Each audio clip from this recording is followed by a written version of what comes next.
What's up, good people? So, two things. So, the first thing is this episode is actually going to be a recording from the Narcissistic Household series. And basically, when I first started the podcast, it was on Spotify. So, these were all voice recordings. Um, Second thing is this, it trigger warning. If you can't deal with hearing stories about, child abuse or anything like that, then this may not be an episode for you because it really is deep. It's actually like a 4 or 5 episode series that I had did when I first started my podcast. So put your seatbelts on, buckle up, and hopefully this story will inspire others to tell their stories. Um,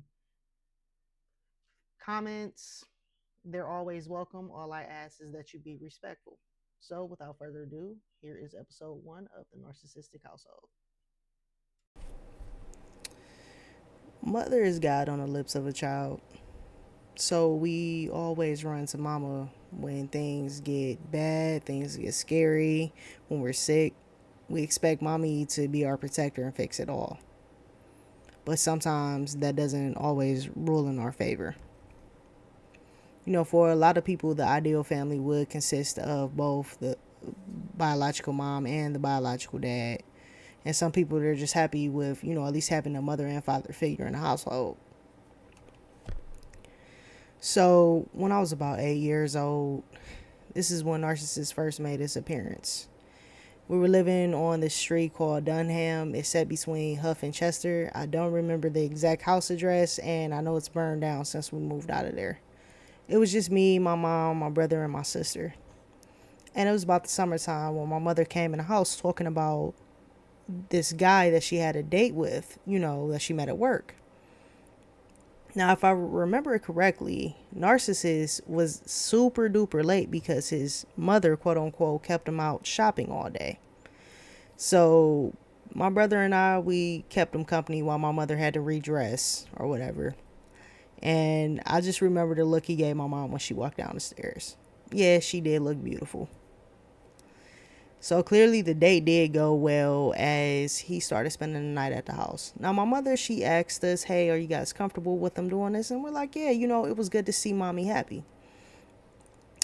However, we started noticing that this guy never went home. That's because his house had become our home. Now that's a conversation we didn't have. I didn't know this guy lived there. The first change for me in this situation, was when his oldest daughter came to visit. I'll refer to her as thing one. Why? Because when her and thing two would play, it sounded like thing one and thing two from the Cat in the Hat. Yes, it was that noisy. Anyways, when me and her first met, yeah, we played. She slept in my room with me. But in a way, it kind of felt like they were trying to force her onto me. I'm a person who, things have to grow onto me. You can't just force stuff on me. So they had us take a bath together and all, and her mother was very vocal about that. She was not pleased. She was pissed. And being a 30-year-old woman now looking at it, yeah, I'd be pissed too. You got my daughter in the bathtub with somebody I don't know, she doesn't know, and I don't know what this child has, and vice versa. So another thing was I noticed that my mom started getting a little feisty, a little mean, getting a little edge to her. And at the time, I wasn't looking at this guy as a narcissist. I was referring to him as Mr. Man, basically, in my head. So Mr. Man, he was also becoming a little aggressive, with his actions and his tone and some of the things he was starting to say. We have friends and family that would start noticing, the changes within my mom, and they start making comments like, yo, when your mom start getting mean, or when did she become so bougie? It wasn't just us that noticed that my mother was changing. Now, it almost seemed like she was kind of under some sort of spell. Now, don't get me wrong, Mr. Man did his part. Mr. Man bought mommy all these nice clothes. Christmas was amazing. It was. It was to the point that we got everything we wanted and then some, right? There was always food in the fridge, plenty of snacks, enough to feed us and our friends. Stuff like this gave our friends the impression that we were rich. Nah, we weren't. So we started, you know, noticing more stuff, and things were starting to get a little mentally draining. And I'm just a kid, by now I'm 9. And one day, me and my mom, we were riding in a car together, and I have a bad attention span, so daydreaming is my number one thing. So while I'm sitting in this car daydreaming, my mother's talking, but I have her blocked out because I'm daydreaming about who knows what. So when I came to, all I heard was, and I know it ain't nothing but jealousy. So I turned my head out of confusion, looking like, what the hell are you talking about? And she goes, you're jealous of thing one because she has her father and you don't. Okay, clearly, from what I've told y'all so far, my daddy was not in the picture, but I had learned to live without him. I'm still confused and I'm hurt as to why is my mother talking to me like this. However, she continued on with this rant about how I wasn't playing with thing one enough and why I wanted to be by myself sometimes. I'm a loner. I'm a social butterfly and I'm a loner. Just simple as that. It was almost like my mother was trying to force this picture perfect family, but it really didn't exist. It then went on to Mr. Man. He started making comments as where I'd be in my room playing my game, doing my 1-2, and he would come in and start saying stuff like, well, why won't you play that game with thing one? Why won't you teach her how to play the drums? It would just be random stuff when I'm just chilling, minding my business. I started noticing that he would go to my mom and he would say things to her, and then basically she would come and yell at me. This is when Mr. Man became the narcissist, because I caught on to what he was doing. And like I said, it was almost like my mother was under some type of spell as to, you'll say and do anything to make sure this man is happy, no matter what sacrifice it takes. And me being a baby, I felt trapped with no voice. But the only person I can really recall that did stand up to narcissists and my mom and call them out on their BS was my brother. He had no problem making his opinion, boisterous or whatever. He had no problem with that. And I used to envy that about him because of the courage it took to stand up to your mom. You know what I'm saying? Now, stuff like this boiled the narcissist's blood because it's like, okay, I have no control over you. He didn't like that. There's even a time as he went as far as telling my mom, fuck you and fuck your son. Then he stormed out the house. Yeah, nothing was done as clearly he came back. Then came the big news. So the big news was they were getting married. I didn't see this as good news at all because I didn't like the person that my mom was becoming. I didn't like that. And I'm seeing this only as a child. We're talking about 9 years old.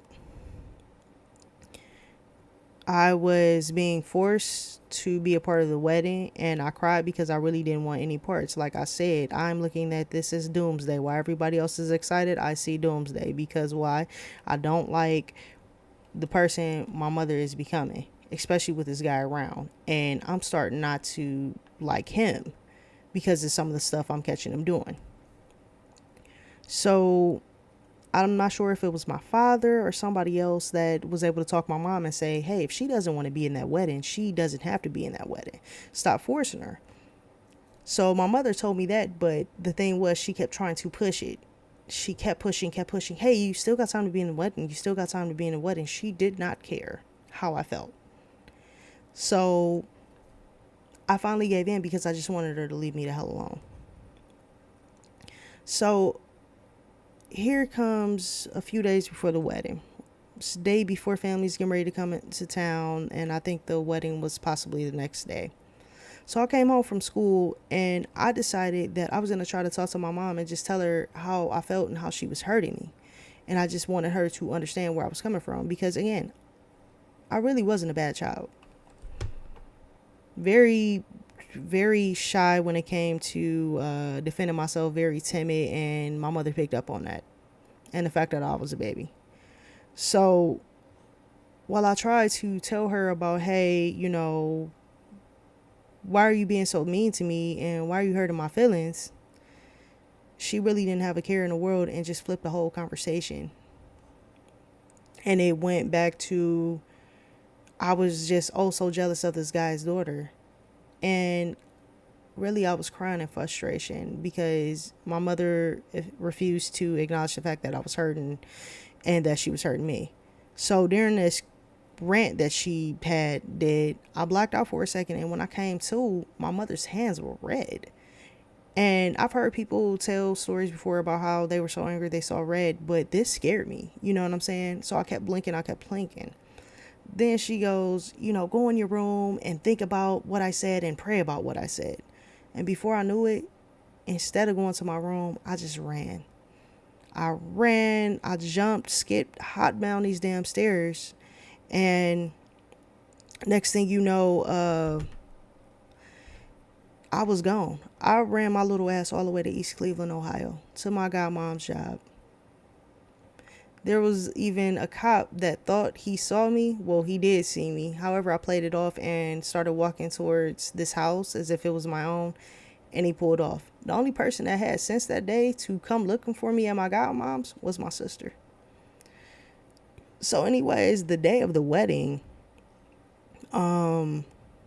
I wasn't happy at all. As I'm dropping flowers down this aisle, my head is down. When they were at the altar getting ready to say I do, I was crying. And it wasn't tears of joy. I was crying because I just felt like doom was just coming. This is how I felt. So after all, it's all said and done, we're taking pictures and stuff. I didn't smile in one picture. Not one picture did you catch me smiling. So while the photographer is off taking pictures of other people, my stepdad walked up behind me and, narcissist, same person, and he placed his hand on my shoulder. So I gently took his hand, lifted it over my head, and I went to go sit down. So when they came back from their honeymoon, I came home to my game system missing out of my room, and I also realized that my TV was missing. My mother told me I was on punishment because I allegedly snatched away from this guy, and her mother and her sister vouched and said that my stepdad was trying to take a picture, narcissist, and I snatched away from him. This right here showed me that I couldn't trust my mother's mother nor her sister. Hence why I don't really communicate very much with the Southern family, because I cannot trust you guys. So during that month time span of me being on punishment, I was assigned extra chores, just all types of stuff, what you do when you're punishing your child. And whenever I forgot something, or maybe I didn't do something to their liking, I was smacked, whipped, scolded. And whenever things like this would happen, the narcissist would kind of be in the background with a little smirk on his face. One time I had forgotten to bring him a glass of water that he asked for, and my mother stormed into my room screaming at me. So I apologized real quick, and I'm scurrying up, getting out the room so I can go get Narcissist his glass of water that I forgot about. In that process, my mother stormed behind me and grabbed me by the back of my hair and yanked me back and threw me forward towards the stairway. I pissed myself a little bit because I almost went flying down the stairs.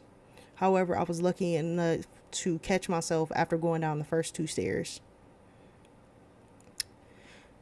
This story right here, we're going to continue it in the next episode. But thank you for listening. It gets deeper than this, guys.